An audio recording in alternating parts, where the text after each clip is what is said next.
Saudara, mari kita akan lihat Ibrani 11 ayat yang ke-6. Ibrani 11 ayat yang ke-6. Saudara, ada satu catatan di dalam penulis kitab Ibrani ini yang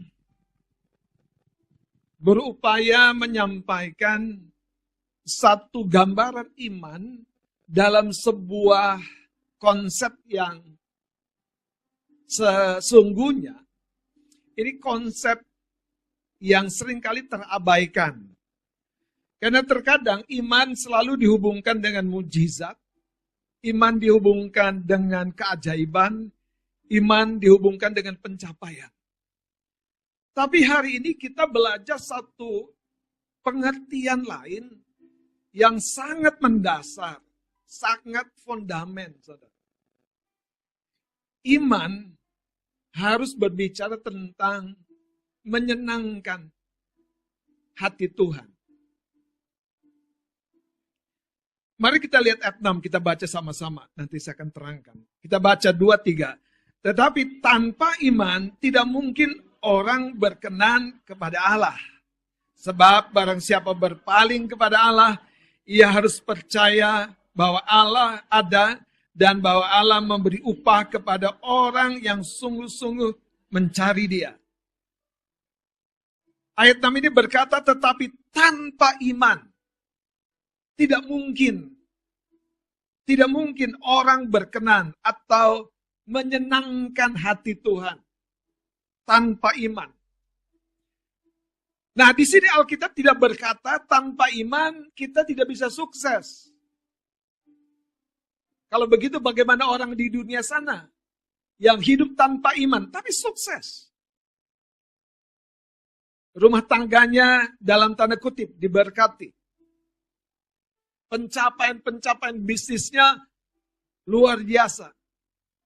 Bahkan mereka yang tidak percaya kepada Tuhan Yesus menceritakan tentang kemurahan hati, kedermawanan.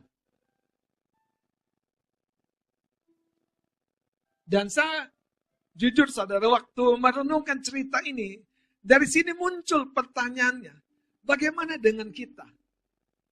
Apakah kalau kita berbicara tentang iman, kita hanya berhenti sebatas pencapaian, sebatas memperoleh mimpi-mimpi yang kita rindukan, atau destinasi ujung terakhirnya, apakah Tuhan dipermuliakan, Tuhan disenangkan?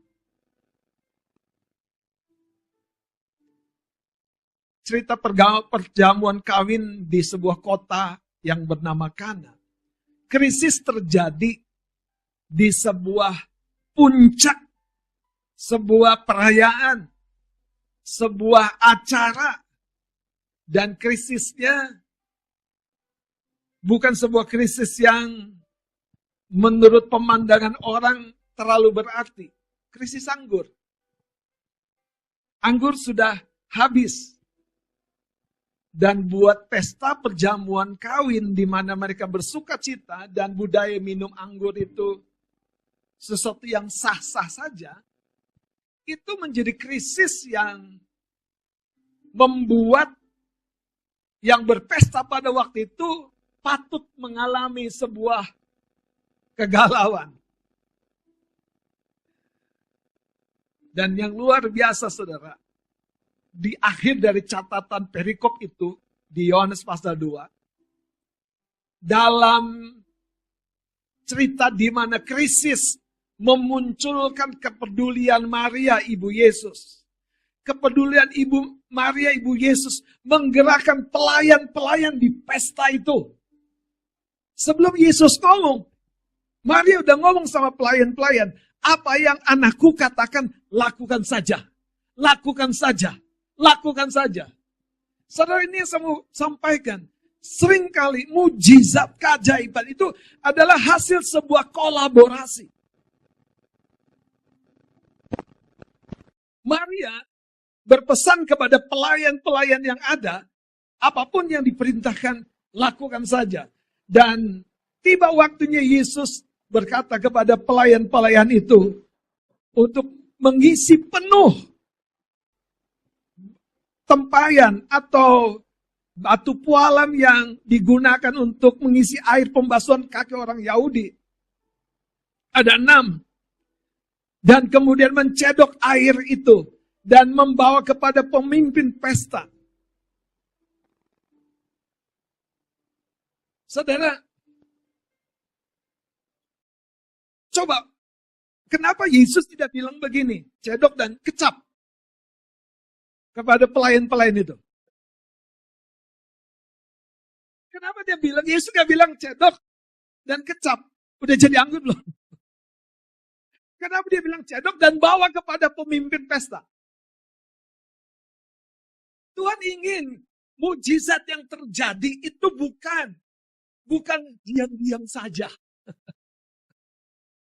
Bukan ya kita aja ya, keluarga kita aja yang ngalami. Yang lain gak usah kebagian. Tuhan mau pertolongannya yang menyentuh sebuah pesta yang betul-betul dalam krisis itu menjadi sebuah berita. Haleluya, katakan sebuah berita. Coba cek kanan kirinya, kamu siap gak jadi berita? Benar. Kamu siap gak jadi berita? Ditemukan sebuah tertinggal di kereta api. Haleluya. Botol aqua siapa? Ternyata botol aqua Bang Ani. Siap gak jadi berita? Tapi berita yang membawa mata orang melihat ada sesuatu dalam hidupmu. Tuhan membela hidupmu. Tolong kecilin dikit saja. Tuhan menolong hidupmu.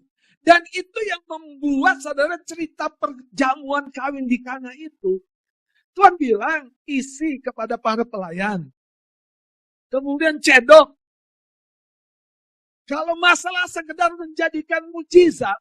Kalau masalah sekedar membuat sebuah pertolongan. Kalau hanya masalah sekedar mengubah krisis. Tuhan gak perlu bilang bawa kepada pemimpin pesta. Saudara lihat kerangka berpikir Tuhan Yesus. Tuhan ingin pertolongan yang kau alami tidak berhenti pada dirimu. Itu Kristen lain. Kalau orang Kristen, tolong dan tidak pernah tumbuh untuk menolong. Diampuni dan tidak pernah tumbuh untuk mengampuni. Diberkati dan tidak pernah tumbuh untuk memberkati. Ada yang salah. Ketika air yang sudah berubah jadi anggur itu dibawa oleh pelayan-pelayan dan dibawa kepada pemimpin pesta. Anda harus tahu, respon pemimpin pesta itu yang menarik. Dia bilang begini, dia lihat saudara. Dia lihat, ya kan, mempelai laki-laki. Saudara, dialah puji-pujian dari setiap pertolongan kecil, besar. Dialah puji-pujian, kesaksian dan setiap perbuatan baik yang kita lakukan karena Tuhan. Kembali lagi memuliakan nama Tuhan, katakan amin.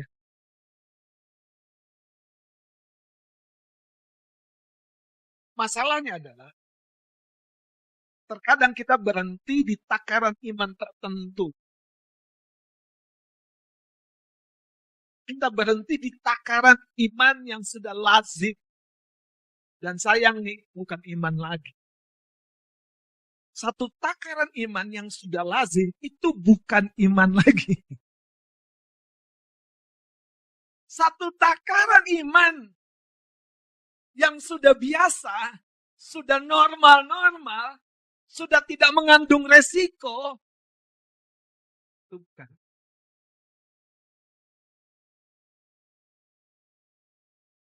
Di sinilah sebetulnya Tuhan mau mengembalikan. Sudahkah kita mengetahui iman yang sesungguhnya itu selalu terhubung kepada roh yang memberi inspirasi. Bukan daging kita. Daging kita bilang begini, ngapain persembahkan Ishak satu-satunya? Tapi Tuhan berkata persembahkan yang satu-satunya. Abraham sudah belajar apa yang dia katakan. Lebih baik aku lakukan. Ketimbang pikiranku nanti kemana-mana.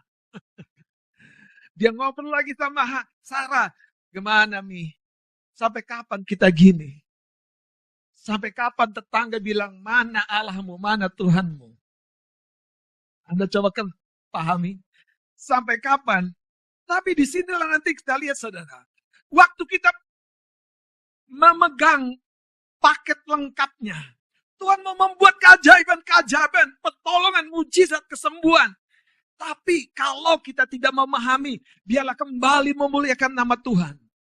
Dan biarlah itu menjadi kesaksian. Supaya orang lain melihat hidupnya yang mau ditolong Tuhan juga melalui hidupmu yang sudah ditolong Tuhan. Dan dengan cara itu saudara, kita menjadi garam. Kita menjadi terang di dunia ini. Haleluya. Lihat ayat 6 ini berkata tanpa iman. Tetapi tanpa iman tidak mungkin orang menyenangkan. Bahasa Inggrisnya itu bagus. Membuat Allah berkenan. Membuat kita diterima. Karena kita berkenan. Kita menyenangkan Tuhan. Tanpa iman. Tidak mungkin. Hari ini saudara. Mari kita beranjak dari ayat ini. Terkadang saya berangkat ke gereja. Saya ngomong yang apa adanya di rumah Tuhan. Tuhan, aku udah siapkan nih persembahanku. Tapi ini iman atau sebatas kebiasaan? Aku udah siapkan jam keberangkatanku. Tapi iman ini apa kebiasaan? Aku udah siapkan semua perlengkapanku.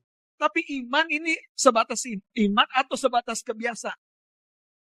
Karena saudara, satu kali Salomo mempersembahkan 1000 korban bakaran. Satu kali saja. Dan itu mengguncang saudara dunia rohani. Tuhan muncul dalam mimpi kepada Salomo dan bertanya. Satu pertanyaan yang bayangkan saudara. Disampaikan oleh penguasa jagat raya Tuhan. Bertanya kepada Salomo. Apa yang kau inginkan? Dan Salomo meminta hikmat dengan sebuah alasan yang menyenangkan Tuhan. Supaya aku bisa menolong umatmu yang banyak ini. Saudara, itulah yang saya coba sampaikan dari firman. Tuhan mau mengadakan dan mengerjakan lebih banyak lagi. Dan lebih banyak lagi. Lebih spektakuler lagi. Tapi kita harus bisa mengelolanya. Manusia daging kita harus terus balut, saudara. Ini bukan tentang kemah pujian. Ini bukan tentang si anu. Tapi ini tentang Tuhan yang ada di tengah-tengah kita. Katakan amin. Bapak ibu saudara. Mari kita lihat beberapa cerita dengan cepat. Satu catatan Alkitab yang menurut saya memang unik sekali, saudara. Kejadian pasal 25. Hari ini kita belajar takaran iman yang menyenangkan Tuhan. Pada takaran tertentu, iman Abid bisa-bisa lebih menyenangkan hati Tuhan daripada iman orang tuanya. Benar. Karena itu ketika Yesus ada di bait Allah, takaran iman seorang ibu yang mempersembahkan hasil kerjanya seharian, itu lebih menyenangkan dari takaran iman orang-orang yang punya banyak kekayaan. Saudara, karena itu ketika kita mendekati Tuhan, pastikan kita mendekati dengan satu hati yang bergelora oleh iman. Lihat saudara, kitab Kejadian pasal yang ke-25 ini. Ayat 20. Ishak berumur berapa? 40 tahun ketika Ribka anak Betuel orang Aram dari padang Aram. Saudara perempuan Laban orang Aram itu diambilnya menjadi Ishak berumur 40 tahun. 40 tahun. Dan kalau Anda baca cerita singkat ini seolah-olah itulah kesuksesan Ishak. Padahal di balik semuanya itu ada hamba bapaknya yang merantau kembali dan mendapatkan Ribka bagi anak tuannya yaitu Ishak. Dan ketika Ishak mendapatkan Ribka, dia sudah memasuki sebuah usia 40 tahun. Dan saya coba sampai, Ishak ini beda dengan Yakub. Yakub ini gacor, Yakub ini kejar. Yakub ini kadang-kadang sampai abangnya sendiri, saudara. Ya kan, lu jual dulu hak sulungan. Yakub beda sekali. Tapi di sini Ishak itu, ya aku kan anak sultan. Papanya Abraham. Jangan lupa. Semua ada, semua tersedia. Akibatnya, Ishak tidak bisa menembus takaran yang sebetulnya harus dia lewati, saudara. Nah, izinkan Tuhan memberikan masalah-masalah yang bisa kau pecahkan. Bukan papa mamamu pecahkan. Bukan pak pendetamu pecahkan. Bukan siapapun pecahkan. Tapi kita, saudara. Haleluya. Sekarang lihat ayat 21. Ini menarik, saudara. Berdoalah, baca sama-sama. Berdoalah Ishak kepada Tuhan untuk sebab Tuhan mengabulkan doanya sehingga isinya mengandung. Berdoalah Ishak kepada Tuhan untuk istrinya. Di sini saya merasa sebelumnya Ishak tuh lebih peduli tentang imannya sendiri. Bagaimana dia bisa berkenan di hadapan Tuhan dalam porsinya. Tapi ketika masalah terjadi di rumah tangga, Ishak mulai sadar ada yang kurang sebagai orang percaya. Kemudian Alkitab mencatat, dia berdoa untuk istrinya, sebab istrinya apa? Mandul. Saudara, kalau kita baca cerita ini, sepertinya Alkitab tuh membuat kisah yang bertahun-tahun tuh singkat-singkat saja. Saya mau coba mengangkat ini, supaya Bapak Ibu Saudara melihat tahun-tahun yang mereka lewati. Dan itu menggambarkan kita sebetulnya tidak perlu melewati tahun-tahun kosong. Kalau kita menangkap kesadaran doa, takaran iman dalam doa, yang seharusnya kita miliki. Nah, lihat saudara. Sehingga Ribka istrinya itu apa? Mengandung. Ayat 22, tetapi anak-anaknya bertolak-tolakan di dalam ini tentu bukan baru 1-2 bulan. Sudah berasa tendangan kaki. 4 kaki di dalam satu rahim. Yang menarik saudara, yang menarik adalah sekarang baca ayat 26. 23. Sesudah itu, kalau ada adiknya tangannya memegang tumit Esau, sebab itu ia dinamai Yakub. Nah, kalimat terakhir ini. Ishak jadi menikah usia, lahir anak usia, pertanyaannya 20 tahun ngapain? Karena yang membuat Ribka mengandung, berdoalah. Sepertinya ada satu paus. Ada sesuatu, mereka masuk ke zona nyaman. Ishak masuk ke zona nyaman. Ishak masuk ke zona di mana aku sudah dapat istri. Padahal Tuhan ingin memberkati kita berkelanjutan. Tuhan ingin membuat kita bukan hanya diberkati berkelanjutan, menjadi berkat. 40 tahun dia menikah, saudara. Dan baru 60 tahun rahim Ribka dibuka karena doa suaminya. Bapak Ibu Saudara, doamu sangat-sangat bernilai di hadapan Tuhan. Itu sebabnya Tuhan memberikan persoalan-persoalan yang bisa kita selesaikan. Tapi pertanyaannya, kita gunakan dengan takaran iman yang mana? Ishak berpuas dengan campur tangan dan pertolongan bapaknya dan asisten bapaknya. Tapi untuk satu ini, yaitu istrinya mandul, Ishak harus mengambil waktu berdoa. Bahkan kalau Anda baca di atas sana, saudara menarik ya. Ayat 22.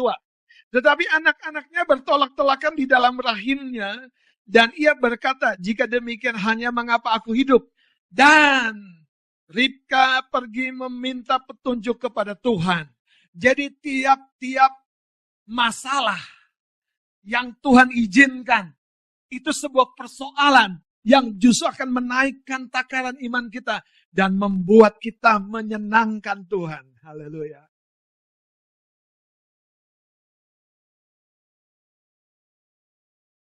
Wow. Saya waktu baca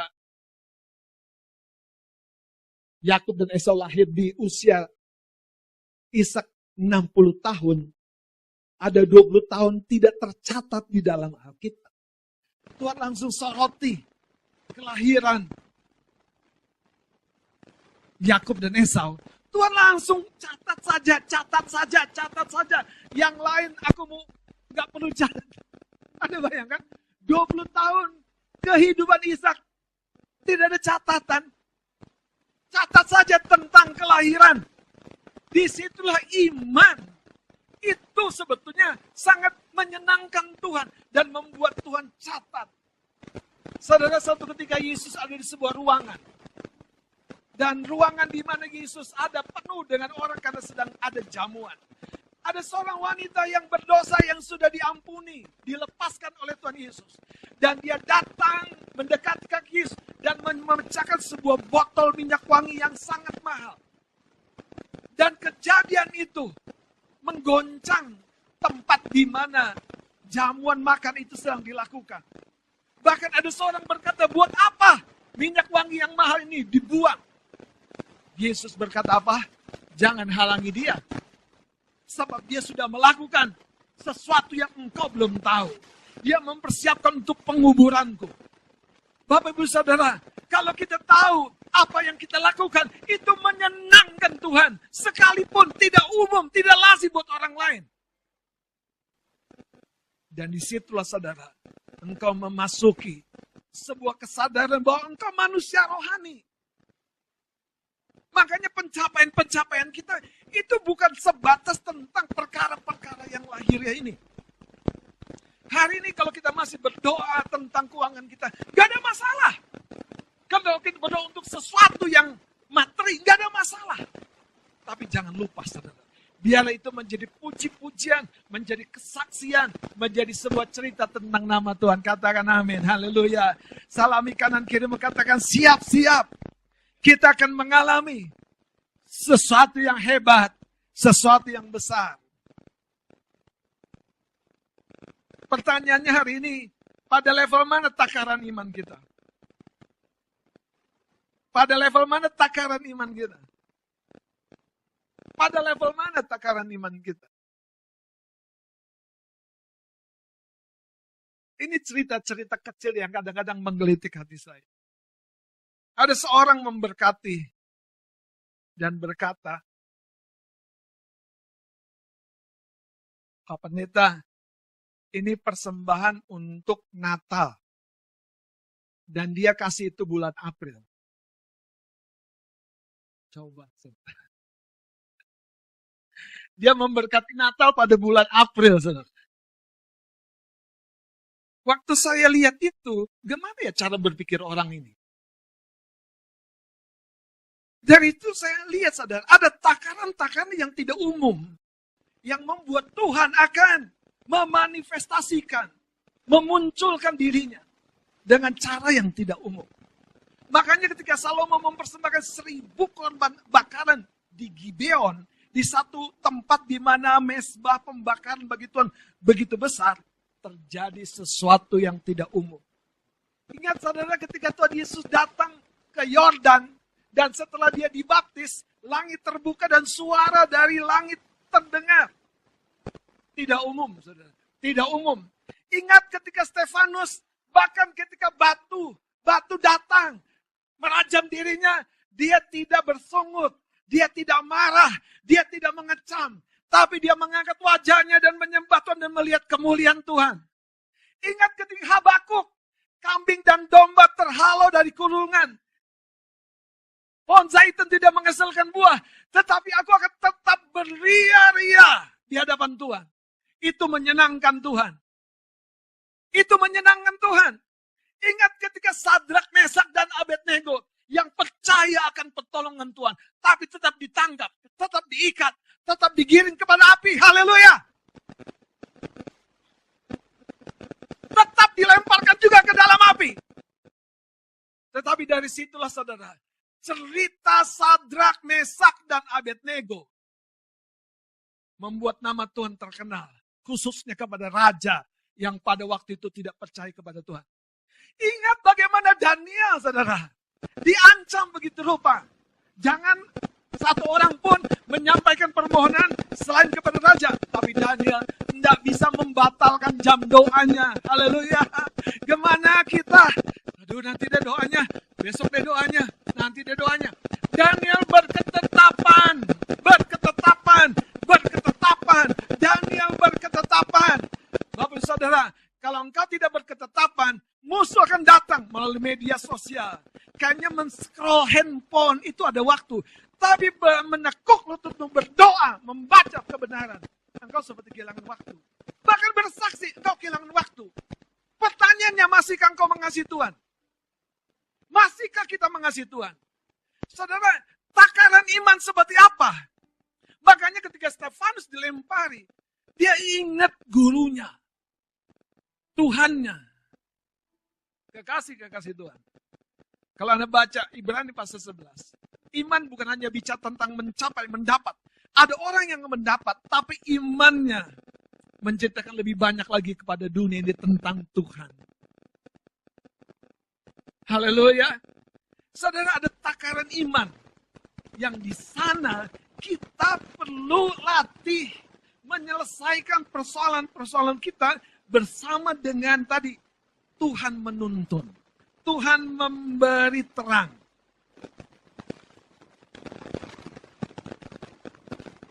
Sekarang kita masuk kepada poin intinya, saudara.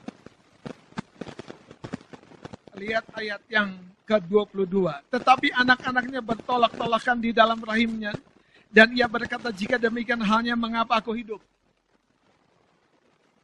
Dan yang menarik. Sekarang Alkitab tidak mencatat, maka berdoalah Ribka. Tapi Alkitab mencatat, dan ia pergi.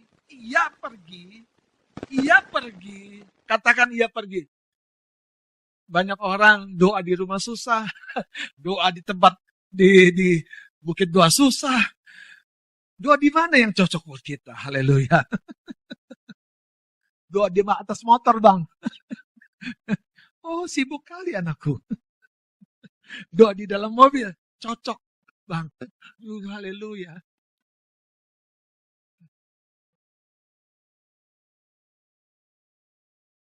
Saudara, bukannya salah doa di atas motor loh. Bukan salah doa di atas mobil, enggak di dalam mobil.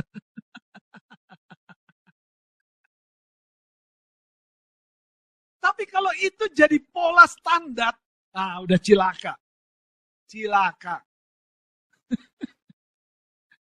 Karena kita tadi membiarkan sesuatu yang sebetulnya takarannya nggak boleh di situ. Daniel 3 kali berdoa. Haleluya.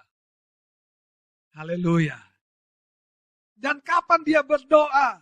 Bukan pada waktu aman dan tidak ada ancaman. Sebaliknya waktu keluar surat yang mengancam. Tidak boleh satu orang naikkan permohonan selain kepada raja. Maka itu doa itu sesuatu yang berusaha dihalangi supaya Anda tidak mengalami apa yang Tuhan rencanakan. Cerita Ishak itu membuktikan waktu dia berdoa karena istrinya mandul, doa seperti apa? Itu doa yang Tuhan tunggu keluar dari takaran iman yang baru. Lihat saudara, dan ia pergi meminta petunjuk kepada Tuhan. Mari kita akan buka dalam kitab Efesus, saudara. Saya berdoa kita makin menangkap apa yang sebetulnya kemuliaan, kuasa, hikmat, jalan keluar itu sudah ada tersedia bagi kita. Doa itu seperti sarana kita mengakses, menembus, terhubung. Menarik ya. Mari kita lihat Efesus pasal yang pertama. Ayat yang ke-15, doa untuk pengertian kemuliaan Kristus. Karena itu setelah aku mendengar tentang imanmu dalam Tuhan Yesus dan tentang kasihmu terhadap semua orang kudus. Baca ayat 15 ini sama-sama. Karena itu setelah aku mendengar tentang imanmu, ada iman dalam Tuhan Yesus dan tentang, waduh, ini jemaat yang sempurna. Tetapi Paulus justru berawas-awas. Orang yang begini, dia akan puas diri, dia akan berhenti, dia akan meregangkan fellowship-nya dengan Tuhan. Mari lihat saudara, aku pun tidak berhenti mengucap syukur karena kamu dan aku selalu mengingat kamu dalam doaku. Apa yang diminta oleh Rasul Paulus tentang jemaat Efesus yang mendukung pelayanan Paulus, yang berbagi kasih kepada jemaat yang lain, yang sangat peduli. Ini doa yang menarik. Doa yang menjadi sentral doa Paulus supaya jemaat Efesus yang berhasil ini tidak turun takaran imannya. Baca sama-sama saudara ayat yang ke-17. Dan meminta kepada Allah Tuhan kita Yesus Kristus, yaitu Bapa yang mulia itu, supaya ia memberikan kepadamu roh hikmat dan wahyu untuk mengenal dia dengan benar. Terus, dan supaya ia menjadikan mata hati kita terang, agar kita mengerti pengharapan apa yang terkandung dalam panggilannya. Betapa kayanya kemuliaan bagian yang ditentukan bagi orang-orang kudus. Dan betapa hebat kuasanya bagi kita yang percaya sesuai dengan kekuatan kuasanya. Bapak Ibu Saudara, kesaksianmu akan menjadi standar, akan menjadi plafon, akan menjadi pijakan. Orang akan berkata, dia mengalami, aku bisa mengalami. Kalau engkau tidak bersaksi tentang keuangan, jangan cerita kita mengalami terobosan keuangan. Kalau kita tidak bersaksi tentang kesembuhan, orang tidak berharap kuasa Tuhan menyembuhkan. Kalau kita tidak bersaksi tentang hubungan yang kembali kokoh harmonis, orang tidak punya satu gambar. Gereja, umat Tuhan. Ayo kita melihat siapa kita. Paulus berdoa untuk jemaat Efesus yang sudah baik, yang sudah sukses, supaya mata hatinya terang. Yang menarik, saudara, Paulus coba menyampaikan, ada bagian-bagian pengharapan yang begitu kaya, yang hanya disingkapkan. Ketika engkau lebih dalam lagi menerima pewahyuan. Makanya tentang Ribka berdoa meminta petunjuk. Itulah sebetulnya Tuhan lagi bilang, ada dua hal. Doa sehingga kau mengalami lebih besar, lebih baik lagi. Doa supaya kau mengalami petunjuk, tuntunan, pewahyuan. Sehingga hidupmu menjadi saluran berkatnya. Katakan amin. Makanya kalau mata hatimu enggak menjadi terang, engkau berpikir masalah ini adalah nasib. Oh, itu cuma pijakan. Anda akan naik lebih tinggi lagi. Anda akan lompat lebih tinggi. Anda akan lebih diberkati lagi. Tapi ikuti nasihatnya. Ikuti tuntunannya. Saudara, tua itu cuma catatan umur. Tapi produktivitas lahir dari batin. Pak Jumat, ada di videoin. Bangun susah. Mau gerak susah. Wah, bilang, karena ini simpen aja dulu. Karena kalau orang lihatnya, waduh, terjadi sesuatu yang menghebohkan. Ternyata, itu seperti Ishak dapat persoalan. Ribka dapat persoalan. Tuhan sedang memanggil kita mengalami Tuhan. Singkat cerita, saudara. Saya bilang, karena nih beli ini. Wah, dia beli. Besoknya ada seorang ibu datang ke sekretariat. Saudara, burung gagak dipakai Tuhan. Betul kan? Keledai dipakai Tuhan. Ngomong sama Bileam. Ada seorang ibu yang, saudara, Entah dari mana dia datang ke sekretariat. Dia cerita abisnya dia EFG. Saya tangkap sesuatu. Oh ini dia. Ini dia. Tuhan lagi kirim pembawa berita. Ya udah saya pesan makanan ini belikan. Dan singkat cerita saudara, 2 minggu Pak Jumadi mulai kelihatan pulih. 3 minggu sangat pulih.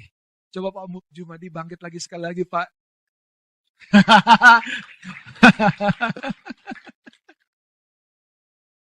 Minggu lalu saya tanya, Pak kalau naik mobil lewat polisi tidur, jujulek masih berasa nggak?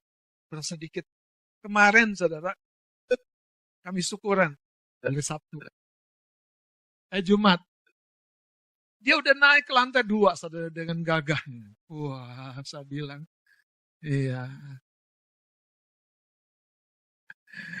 Ini orang tua ini. Kemana anak muda? Haleluya. Kita jangan menyerah dengan sakit penyakit. Katakan haleluya, amin. Kalau masalahmu cuma perut buncit, itu bukan masalah besar, saudara. Nah, cerita-cerita ini membuat kita sadar persoalan-persoalan yang biasa itu sebetulnya Tuhan izinkan untuk kita terus terhubung dengan sumber hikmah.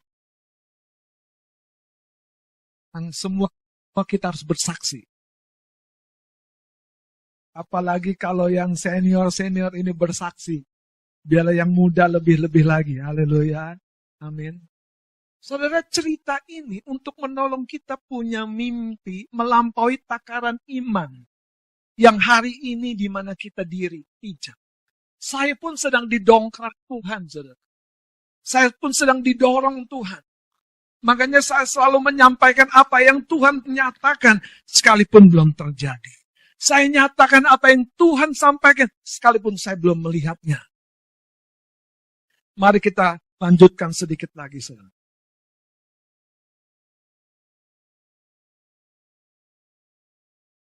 Ayat 18 dan 19. Dan supaya, jadi ini doa yang Paulus sampaikan. Supaya Tuhan menjadikan mata hatimu jemaat, katanya. Terang. Mata hati bisa melihat. Mata hati bisa melihat lebih jauh dari mata lahiriah. Mata hati bisa melihat lebih akurat daripada mata lahiriah.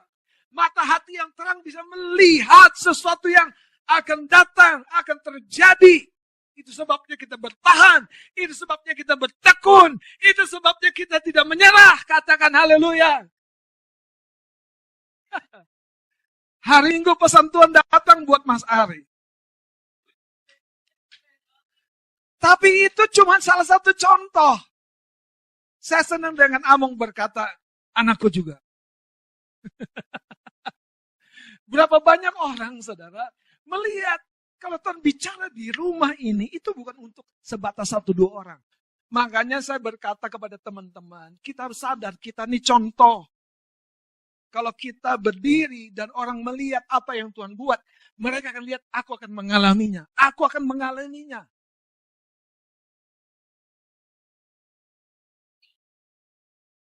Lihat saudara. Dan supaya ia menjadikan mata hatimu terang, agar kamu mengerti pengharapan apakah yang terkandung dalam panggilannya. 2. Betapa kayanya kemuliaan bagian yang ditentukannya bagi orang-orang kudus. Dan betapa hebat kuasanya bagi kita yang percaya sesuai kekuatan kuasanya. Hari ini, saudara, takaran iman seperti apa yang kita sedang gunakan untuk mendekati Tuhan. Mari kita bangkit berdiri.